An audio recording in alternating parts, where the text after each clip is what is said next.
நிற்காது. காரணம் என்ன? அதல்ல உண்மையாக நம்ம தேடுறது. நாம கூட ஏதோ ஒரு பொருளை அனுபவிக்கிறோம், இன்னும் வேணும்னு நினைக்கிறோமே, அங்க எட்டி பாருங்க, இதுக்குத்தானே நாம வேண்டுறோம்.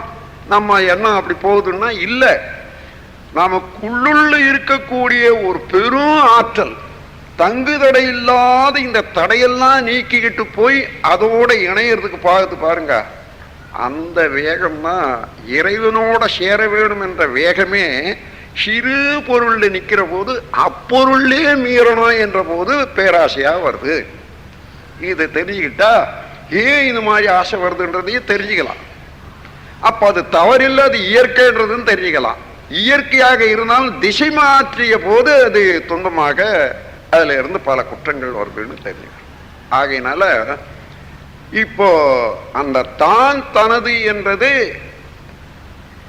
அதுலேயே நிற்கிறதுக்கு அதுக்கு இடம் விடாதனால இறைநிலையோட ஒட்டி வாழ்வதற்கு உயர்வதற்கு நாம் வாய்ப்பு ஏற்படுத்தி கொள்ளாதனால, வாய்ப்பு கிட்டாதனால என்ன ஆகிறது? தான் தனது என்று மீறிக்கொண்டே இருக்கு. ஆங்கிலத்தில் தான் எனது என்றதுக்கு அக்ரஷன், தனது என்றதுக்கு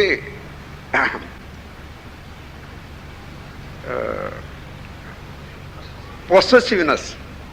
இந்த ரெண்டு இதை எழுதிக்கணும். தான் என்றால் அக்ரஷன், மேல மேல மேல எல்லாவற்றையும் பிடிச்சுக்கிட்டே போகணும். தான் அக்ரஷன், தனது என்றது பொசசிவ்னஸ்.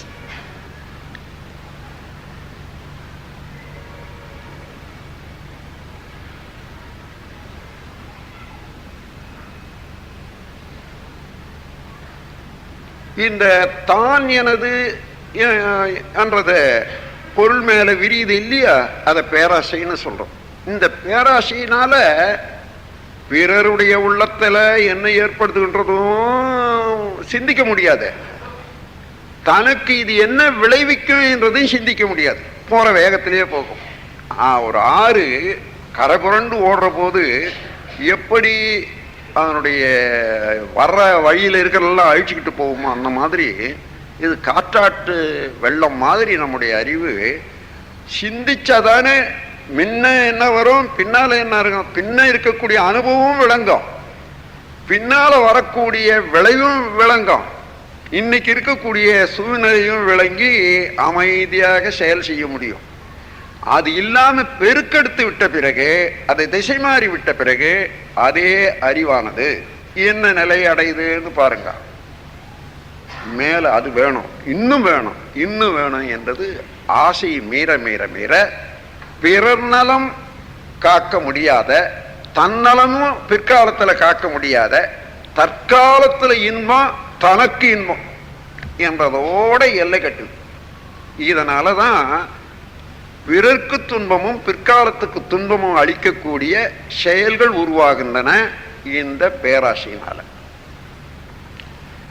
பேராசைய தடுத்து விட்டோம்னு வச்சுங்க, அதாவது இதை உணர்ந்துக்கணும், சரி இந்த மாதிரி வர்றது இந்த இயல்பு, எனக்கு அது தேவையில்லை, எனக்கு உண்மையான நிலையை ஒட்டித்தான் என்னுடைய அறிவு போகணும், ஆகையினால அதுக்கு ஒரு வாய்ப்பு கொடுத்துறோம்னு சொன்னா என்ன கிடைக்குதோ, எது வரைக்கும் போதுன்றது நினைக்கமோ போதும்.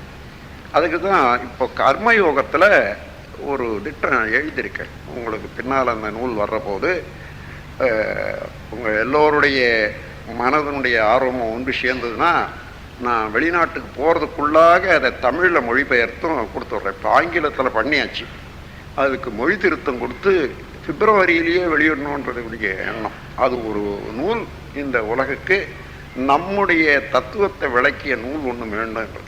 அதில் என்ன கொடுத்துருக்கேன்னா, உனக்கு ஆசை இருக்குது, கடமை இருக்குது, குழந்தைகளுக்கு செய்யணும், இன்னும் பின்னால் வேணும், சரி மொத்தம் எவ்வளோ வேணும், ஒரு நாளைக்கு கணக்கு போட்டிங்களா? அப்படி பார்த்தா ஏதோ ஒரு சாதாரண பேங்க்கில் போட்டால் 10% கொடுக்குறாங்க, அல்லது 11% மேக்சிமம் போல இருக்குது, 5 வருஷம் போட்டால். அதுக்கு மேலே இந்த சாதாரணமாக பேங்க்ல கடன் வாங்கக்கூடியவங்க, கடன் வாங்கிட்டு அதுக்கு மேல வேணுன்றவங்கெல்லாம் பேங்க்ல வராது இல்லையா அந்த வட்டிக்கு. அதனால கொஞ்சம் வட்டி ஏற்றி 15% வரைக்கும் கொடுக்குறாங்க இல்லையா வெளியில. இன்னும் சிலது வந்துருக்குது, அது முதல் வருமா வராதுன்ற இடத்தெல்லாம் 30% கூட கொடுக்குறாங்க. அந்த மாதிரி எதையோ ஒரு அளவில் ஏற்படுத்தி கொள்ளுங்க.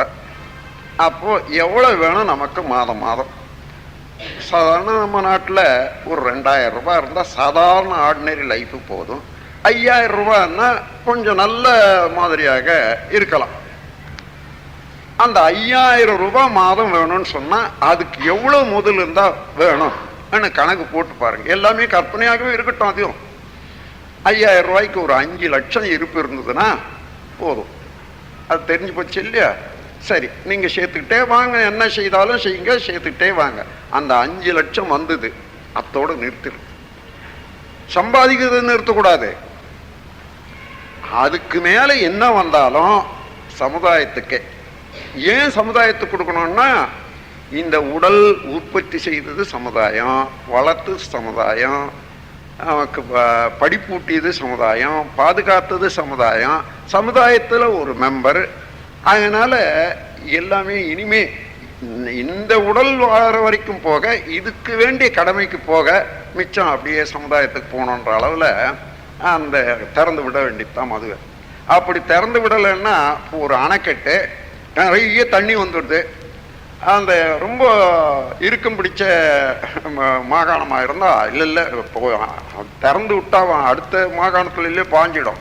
நாம பிடிச்சி வைக்கலாம், இன்னொரு 2 மாதத்துக்கு உதவணும். பிடிச்சாங்கன்னா கரை உடைஞ்சிடும்.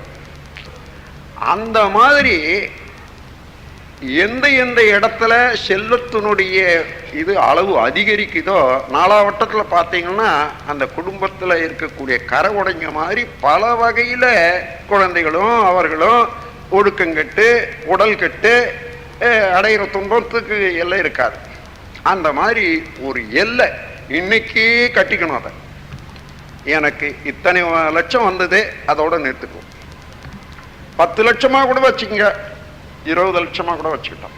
20 லட்சம் வந்தது, அதுக்கு மேல போறதெல்லாம் சமுதாயத்துக்கு தான் நான் செலவு பண்ணுவேன் என்றதை வச்சுட்டா, இன்னைக்கு இந்த ஒரே ஒரு திட்டத்தை மல்டி மில்லியனர்ஸா இருக்கக்கூடியவர்கள் எல்லாம் செயல்படுத்தணும்னு சொன்னா, அடுத்த ஆண்டு என்ன வரும் தெரியுமா? எத்தனை தொழிலாளர்களுக்கு அவர்கள் உழைத்த உழைப்பினுடைய ஊதியம் அப்படியே திரும்பி அவங்களுக்கே வந்துடும். மொத்தம் வேற எதுவும் எடுக்க முடியாத அளவில் அந்த அளவு பொருள் வளர்ச்சி அதிகமாகும். இப்போ ஒருமுகமாக அளவுக்கு மீறி சேர்றதுனால இங்கேயும் இந்த வெள்ளத்தினால பாதிப்பு ஒன்று, அங்கேயும் சுரண்டல் இருக்குது. இப்போ உலகத்தில் நீங்க பாருங்க, ஒரு யாரு வாடகை வீட்டில் இருக்கான் பார்த்தீங்கன்னா வீடு இல்லாதவன். யாருக்கு வாடகை கொடுக்குறான்? ஏற்கனவே அவன் வாழறதுக்கு வீடு வச்சு மிச்சம் இருக்கிறவனுக்கு. இப்ப எப்படி இந்த பொருளாதாரத்துல என்ன நீதி இருக்குது? ஆனா இவ்வளவு ஒத்துக்கொண்டு நாம் நீதியாக இருக்கிறோமே பழக்கத்தினால்தான். இது பழகி போச்சு. இந்த பழக்கத்தினால இதை ஒத்துக்கொண்டு இருக்கிறோம். இதை தாண்டி உலகம் உய்ய வேணும், எல்லாரும் வாழ வேணும் என்ற எண்ணம் வந்தா எப்படி இருக்குன்னா, நீங்க ஏதோ ஒரு அளவுல 10 லட்சம் 20 லட்சம்னு வச்சுக்கிட்டு 1 கோடின்னு கூட வச்சுக்கிட்டோம். அந்த 1 கோடிக்கு மேல உள்ளத சமுதாயத்துக்கே நன்மைக்கே நான் செலவு பண்றேன் அன்னிட்டு இன்னைக்கு செல்வந்தர்கள் முன்ன வந்தாங்கன்னா, உலகத்துல ஒரே ஆண்டுல உலகத்தில் இருக்கக்கூடிய பிரச்சனை எத்தனையோ ஏழ்மை அறியாமை இவைகள் தீர்றதுக்கு பரவ ஆரம்பிச்சிடும். காற்றாட்டு வெள்ளம் மாதிரி வந்து கரையை உடைஞ்சி இருக்கிற தண்ணி அடிச்சு போச்சுன்னா அடுத்த ஆண்டுக்கு நீர் பாய்ச்சினது தண்ணி எது, குடிக்கிறதுக்கு தண்ணி எது? அந்த மாதிரி ஒரு இடத்துல சேரக்கூடிய ஒரு செல்வமானது அளவுக்கு மீறி போற போது அடிச்சுட்டு போகுது, எல்லாத்தையும் கெடுத்துட்டு போகும். ஆகையினால இந்த ஆசைய ஒரு அளவுல எங்கேயாயிலும் ஒரு அளவு பண்ணி ஆகணும். நாம் அப்படி பண்ற போது பண்ணாத போனா என்ன ஆகும்? நாம் இன்பம் அனுபவிக்கலாம், இன்னும் ஒரு 4 பழம் இருந்தால் தான் எனக்கு நல்லதுன்னு என்றோம், எடுத்து வைக்கிறோம். இன்னும் ஒருத்தர், ஏன்னா எந்த பொருள் இருந்தாலும் உடலை ஒட்டியே உயிர் இயங்கி கொண்டிருக்காத மனிதனுக்கு பொருள் மேலதான் ஆசை இருக்கும். யார் எங்க அதிகமா வச்சிருக்காங்களோ அது மேலேயே எண்ணம் போகும். அப்ப தனக்கு வேணும்னுட்டு இது எடுக்கிற போது எடுக்காதப்பா என்னுடைய பொருள் ஒன்றோம். ஏன்பா நீ 4 வச்சிருக்க, நான் 1 எடுத்துக்கிறேன், எடுக்க கூடாது. இங்கே சினம். எந்த இன்பத்தை அனுபவிக்கிறதுக்காக இவன் என்றானோ அதுக்கு தடை ஏற்படுதுன்னு நினைக்கிறானோ அந்த தடையை நீக்கிறதுக்கு வேகம் வர்ற போது அதே அறிவின் வேகம் சினமாக வரும்.